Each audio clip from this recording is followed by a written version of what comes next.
Ricky, what was your experience? Because I understand that Dr. Shipman merely left you a note in the house to say that your mother had had a stroke. That's right. He actually left a note asking us to actually contact him or get my mum to hospital, as that she wouldn't actually go, which I found at the time appalling, that he'd do that and not actually make her go to hospital, or at least contact one of her family. And then what in fact happened?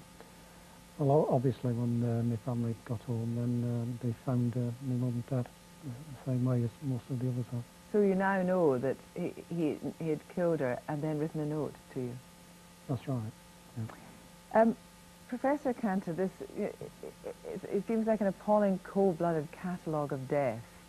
Do you think now that he's in prison we're going to hear more about that from? Will he be minded to talk about it, to unburden himself? It's difficult to know, because he's a very controlled individual who clearly doesn't give much of his emotions away at all.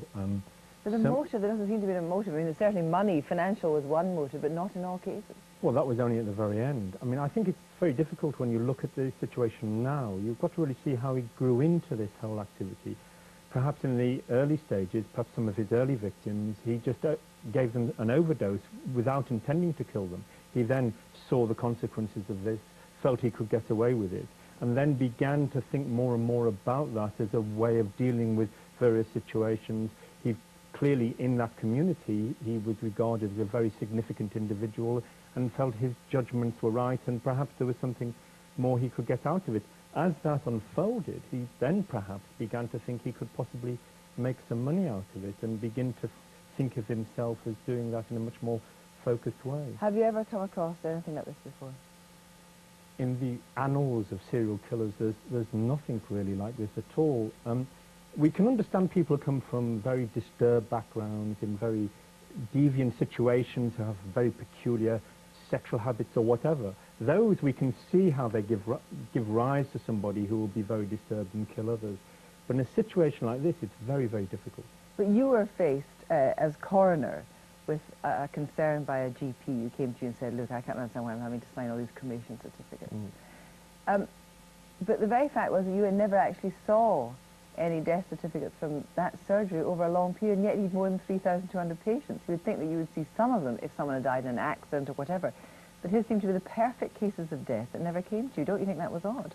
Well, can I say first of all that what I would like to say is I would offer my condolences to the relatives of all those people who have died at his hand. I think that needs to be said.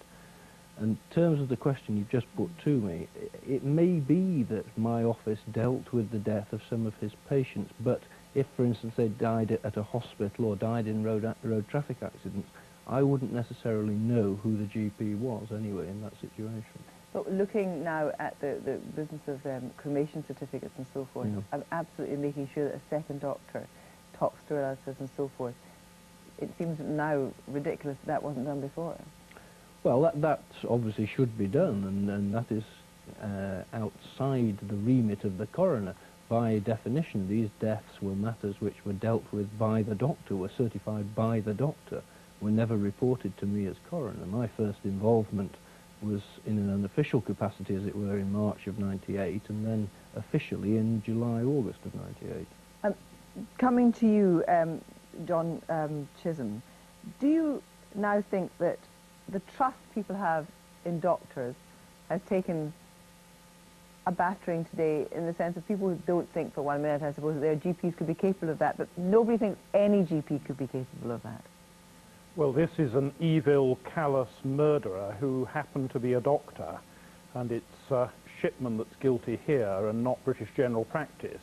But yes, of course, people will start to have doubts as a result of this case, and I think it's very important that we try to reassure the public that they can continue to have trust in their family doctors, and that means we have to learn lessons from this case and to try to put in place systems of accountability and greater scrutiny that can help to restore public trust. You say, of course, that Shipman was the murderer and not the doctor, but because Shipman was a doctor, he had access to tools of murder and was able to use them, in a sense, with impunity because people trusted him.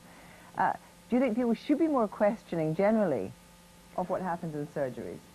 I think that, yes, I think we should all be more questioning. That's why I think greater accountability is a necessity. That's why the government is putting into place the system of clinical governance.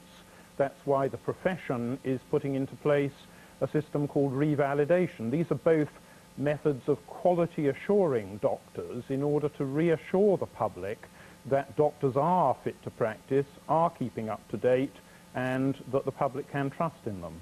And now both Joe Kitchen and Adrian Pomfret, you've not only had to come to terms with yourself, you've both got families and relatives who've had to deal with, and we've heard about offering condolences just now, but in fact, what is it that you need, and how are you explaining this to the younger members of your families?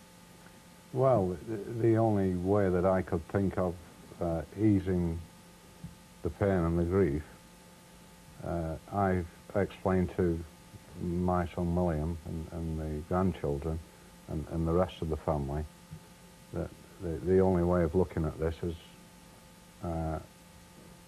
as though it's been a train smash or an air disaster. There's that many people involved, and at least it is a wee bit comforting to have known that they've not been singled out, that Bianca wasn't singled out, you know, there wasn't just an handful.